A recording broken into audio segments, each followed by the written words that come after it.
Hey, Troy, what's going on? Welcome back to the Rams. Good to see you again. Man, glad to be back. How you doing? Great, man. So, where were you, and what was your reaction when you found out you were getting traded back to the Rams and you'd be returning to LA? I was just put it in my driver, and my agent had called me. He told me like, man, they got the paperwork going on right now where you about to be traded back to the Rams. And I was excited about, what I'm saying, just being able to come back out here and get some of this sunshine and things like that. It was honestly like a bittersweet because, I was only out there for a year, but just being able to come back and, what I'm saying, seeing all these familiar faces and being traded to a team that I know what to expect was, what I'm saying, that's it. So, did it's Jalen kind of teased the news on Twitter over the weekend? Did he or any of the other guys that you're now reuniting with hit you up at any point, either before, during, or after this process? So I didn't even know that he had tweeted that, but I talked to D Long, I talked to Jalen, and I talked to Jalen a little bit, and then that's really it. And then a lot of congratulations text messages that I'm still trying to sort through. So I mean, I gotta look at those and see who all was in there. Thank you.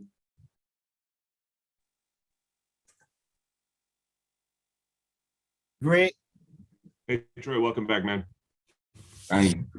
What was your year in Cleveland like for you? What did you learn? How was your experience and how did everything go? It was definitely every team got its own little aspects and things that you gotta learn from. So I enjoyed my time, just the people and everything. But I mean, it's nothing comparable to LA and just the organization. I mean, as you can see, this is a winning organization and things like that. Obviously, when I was in Cleveland, we didn't get a chance to go to the playoffs and things. So I mean, that was a letdown, but the people out there and what I'm saying, I was able to be around my family a lot more and things like that. So I never take that for granted. And what I'm saying, just those aspects of life that I was able to accomplish, like being able to spend Thanksgiving with my family that I ain't been able to spend, what I'm saying, with for years, just my family out there that's in Ohio. But as far as like the learning aspects is, I mean, I feel like I learned a lot as far as like just what it takes to be a winner. As far as like, what I'm saying, you can't take everything for granted. And it obviously is never always, the grass is never as greener on the other side, I guess, you know what I'm saying? So I think that's more so what I learned. And when Raheem took over this defense, he kept basically the scheme that Coach Staley coached you guys in 2020, but he added his own wrinkles to it. Have you talked to Raheem? Have you talked to Sean about what your role is going to be and what they're going to expect of you? We had small conversations and things like that, you know what I'm saying? But for me, I'm just whatever my role is, I'm ready to come out there and just, what I'm saying, perform and come out there and get what I know and just be the best me I can be. You know what I'm saying? That's really where I'm at with it. And I ain't really too worried because at the end of the day, we always gotta they can say one thing, but you always gotta come out there and perform. So that's where my head at. Thanks. Maria. Hey, Troy, welcome back. How you doing? I'm good, thank you.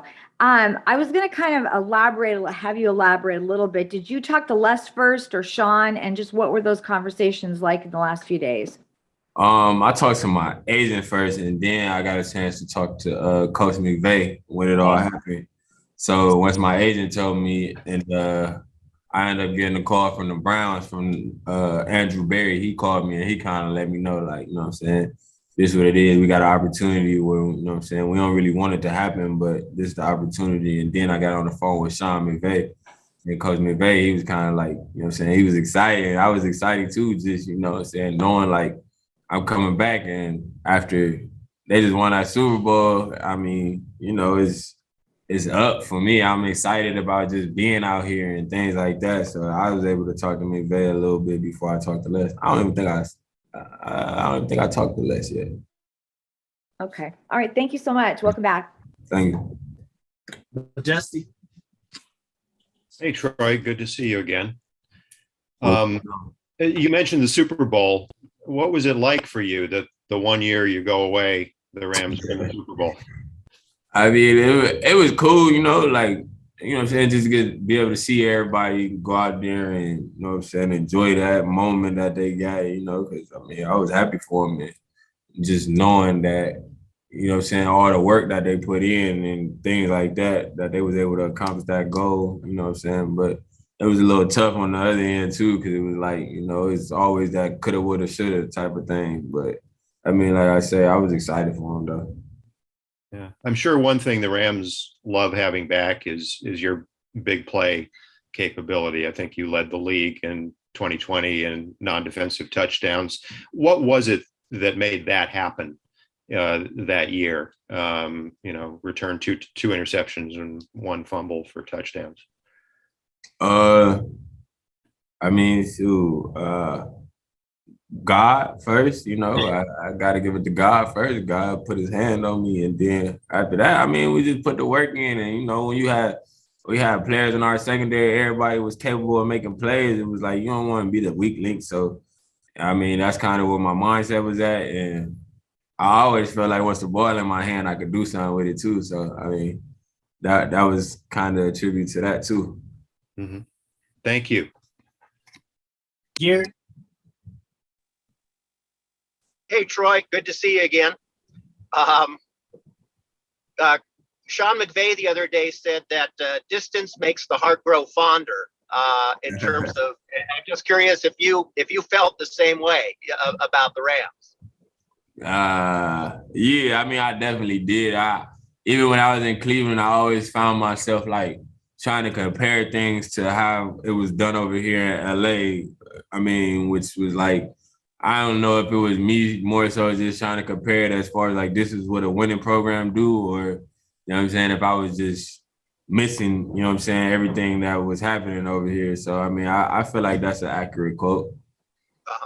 And did you and John Johnson, I mean, did you guys talk much about the difference? I know every culture is different, but did you guys talk very often about the difference between, you know, the Rams vibe and the Browns, something that was new for both of you? Yeah, I mean, it wasn't always one of them, like, you know what I'm saying, talks, but we definitely had conversation about just the difference in things, especially when we first got there. It was more so about just like, you know, like we wasn't really doing some of the same things that we felt like was winning, I guess, or, you know what I'm saying, just as far as like the things that we do over here as far as taking care of the players and things like that. I mean, that's kind of some of the things that we spoke on, and just obviously like the difference in defensive systems and things like that. So yeah, we spoke on it a little bit. Well, thanks very much. Welcome back. Thank you. Wrap up with you, Kurt. Hey, Troy, welcome back, brother.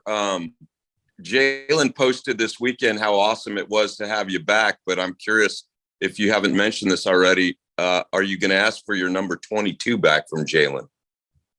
Nah, I think I'm I asked D-Lo about it already, but you know, I never one who was just always felt like a number needed to stick with me, as you can see. I mean, I kind of feel like I try to make the number, so I don't really need it. I'm gonna try to take a number that's available type of thing.